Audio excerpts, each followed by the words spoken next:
Je m'appelle Claude Antelme, je suis le maire de la commune de Rochechinard, située dans le Royan au pied du Vercors dromois. Le village compte 125 âmes. Alors le village de Rochechinard est connu pour héberger un musée régionaliste qui est ouvert l'été. Ce musée donc représente la vie des habitants de Rochechinard au XIXe siècle. Le musée est surplombé par les ruines d'un ancien château qui date du XIVe siècle. Le petit village de Rochechinard aussi a été connu dans les années 70-80 parce que les habitants donc organisaient des fêtes entre guillemets, on peut dire médiévales, chaque été, et ces fêtes avaient un certain succès. Tout le village était mobilisé pour ces fêtes. En 1992, dernière année de présentation, l'on a compté en deux spectacles près de 4000 personnes. Et aujourd'hui, nous sommes donc dans l'église dédiée à Saint-Georges parce que les habitants du village ont souhaité unanimement que la cloche de notre village sonne les différents événements dans la journée. Les mariages, les décès, les baptêmes et tout autre événement. Donc le conseil municipal a reçu cette requête et donc bien entendu nous avons contacté des entreprises spécialisées en la matière, 3 en l'occurrence. Le conseil municipal a décidé de faire une restauration complète de la cloche et de son installation.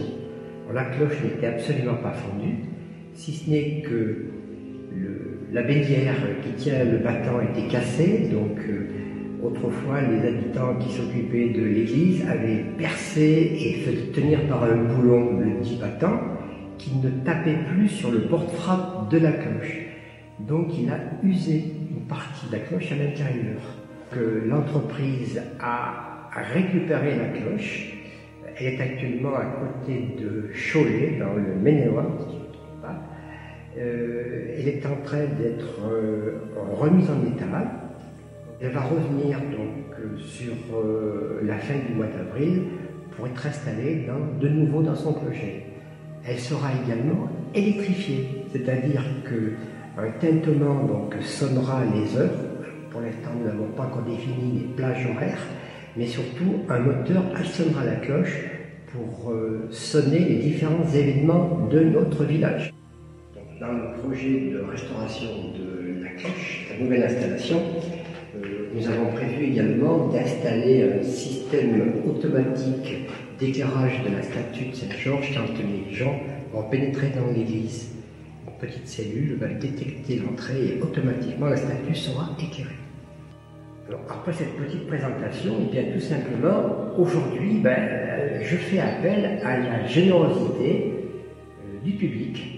Le conseil municipal donc, a obtenu de l'État et du département des subventions, des aides relativement intéressantes, mais il y a un reliquat de 6 000 € à régler. Et nous avons décidé de faire appel à une start-up qui s'appelle D'Artagnan, qui est connue pour pouvoir proposer des collectes de dons donc, sur du patrimonial. Donc, ça sera indiqué à la fin de ce reportage, vous aurez tous les éléments pour pouvoir éventuellement contribuer. Alors, comme dit Audon Vallet, donc, il est vrai que le patrimoine, ce n'est pas seulement Notre-Dame de Paris, ni les différents monuments parisiens, c'est aussi tous les petits monuments, toutes les églises dans les petits villages au fond de la France profonde.